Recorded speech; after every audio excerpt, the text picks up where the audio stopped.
Hello everyone and welcome back to my channel. If you are new here, hi, hello, and welcome. My name is Kira and thank you so much for clicking on today's video.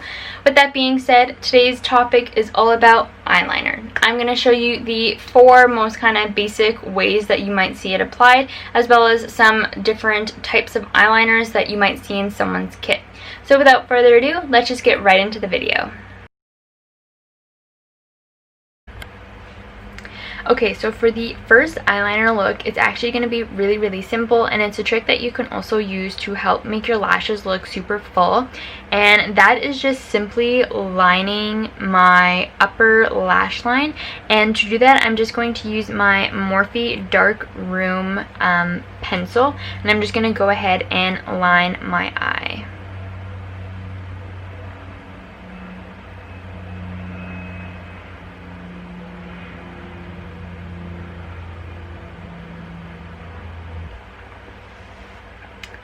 So there you go. You can definitely see a difference in the thickness of how my lashes appear. Of course, eventually over time you will get a little bit of transfer down to the lower waterline, and a way to combat that is just going in with a little bit of eyeshadow and then lifting up the lashes and just pressing that right into the lash line as well, just to help make it last a little bit longer and to not transfer as much.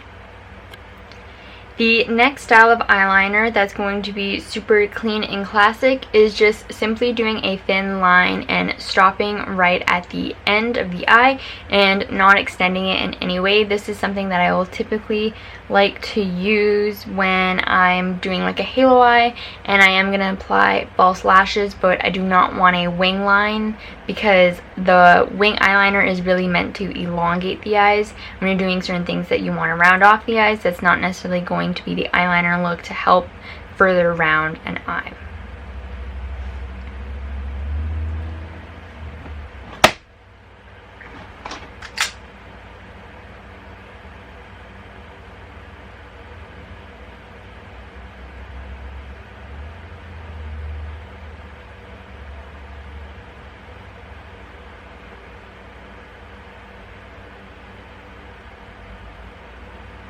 So this is eyeliner look number 2. Really important thing to remember is your thickness of your line. If you're someone like me with hooded eyes, you don't want to make it too thick, because then you're not going to be able to see that little extra gap of skin, and it's just going to go ahead and transfer right away. So always be cautious of how thin or thick that you are going to make that line. The third way, and another classic liner look, is of course the wing liner, and from here I'm just going to go ahead and add on to it. Like I said previously, a wing liner is a great way to really elongate the eye, and if you want to create more of an almond shape eye, say if you have round eyes. So I'm just going to go ahead and add my little wing to this line.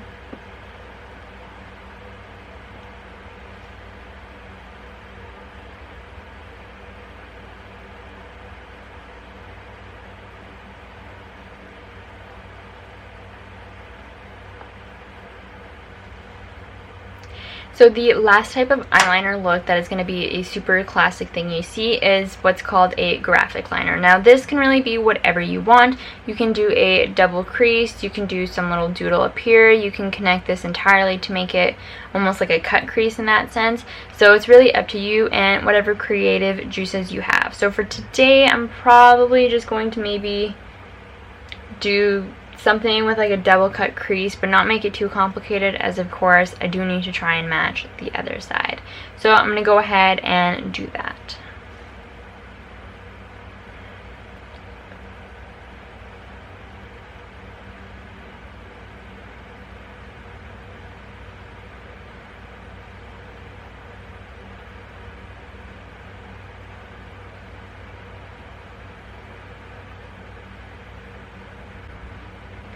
And so this is the graphic liner that I came up with. A little bit of a double cut crease action going on.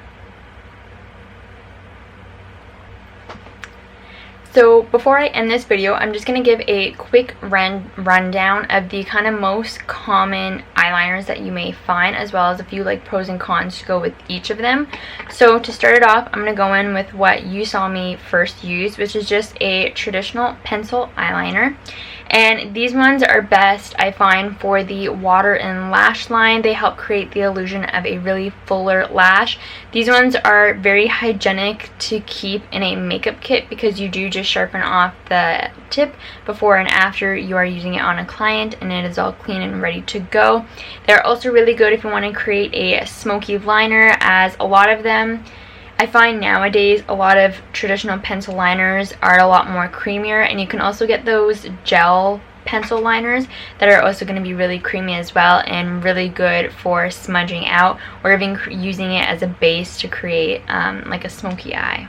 The next type of eyeliner that I want to talk about is a gel eyeliner. Again, this one is really good if you want to line the upper lash line as well as the waterline. It is a little bit more movable to work with. It's also really good to use for any smudging, or if you want to use it as a base before doing like a smoky eye or using anything that you really want a dark base underneath it. That will work really well and be able to move really nicely, especially with the warmth of your finger, I find, with most gel eyeliners that I have worked with. These ones are also really good to keep in your makeup kit because it is hygienic. All you do is just take your little spatula and you take some out and put it onto your palette and work right off of your palette rather than working from out of the actual jar.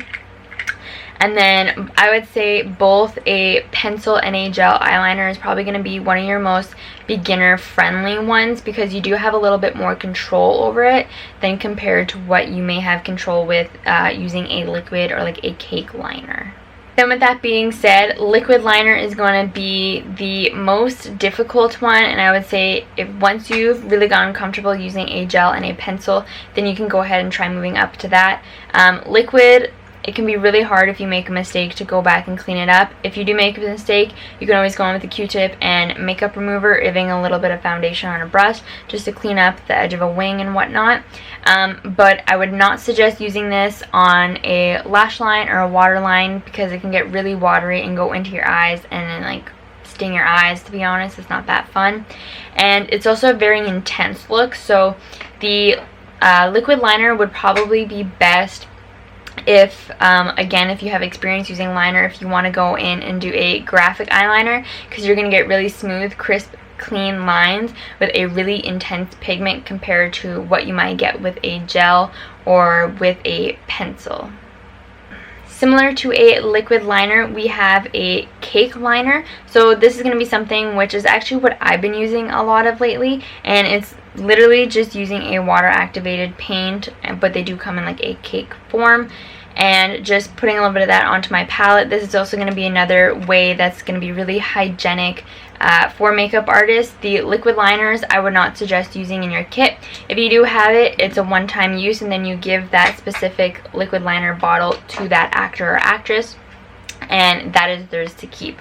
The cake liner, you can get that really nice fine detail and intensity of a liquid, but this one is more hygienic because once again you can just take your spatula and depot it and put it onto your palette and just work right off of it like that. The last option that you can create an eyeliner with is, of course, using eyeshadow. This is going to be the most beginner friendly. As long as you have a really nice fine tip point brush, you can create really nice lines with it.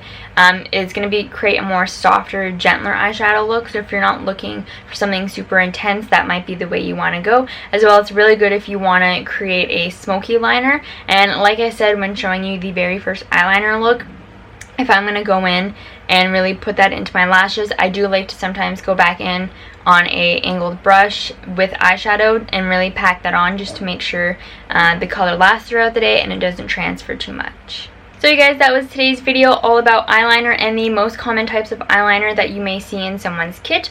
Hopefully you learned something new today, and before you go, make sure to like and subscribe to my channel, as well as follow me over on my Instagram at @memyself_makeup.